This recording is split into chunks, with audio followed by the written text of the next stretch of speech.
ബോക്സിങ്ങിന്റെ ഇതിങ്ങനെ കയ്യിലെങ്ങനെ കെട്ടിയെടുക്കണം നോക്ക്. ഇത് നല്ല അടിപൊളിയായിട്ടാണല്ലേ. ഇങ്ങനെയാന്ന് തോന്നുന്നല്ലേ കെട്ടിയെടുക്കേണ്ടത്. കറക്റ്റായിട്ട്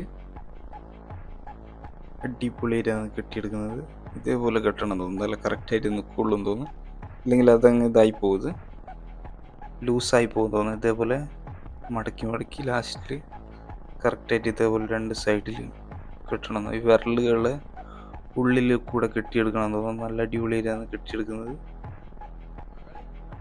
വാവ്, സൂപ്പറായിട്ടുണ്ട്. ഇതേപോലെ കെട്ടിയെടുത്താലാണ് കറക്റ്റായിട്ട് നിൽക്കുള്ളൂ. ഇല്ലെങ്കിൽ അത് ഊരിപ്പോവാൻ സാധ്യത കൂടുതലാണ്. നോക്കി നോക്ക്, സൂപ്പറായിട്ടാണ് കെട്ടിയെടുക്കുന്നത്. നല്ല വൃത്തിക്കാണ് തോന്നുന്നു കിട്ടുന്നത്. ഇങ്ങനെ കിട്ടണം ശരിക്ക്.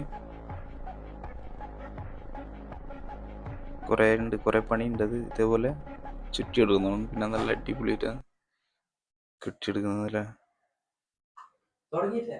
അടിപൊളി.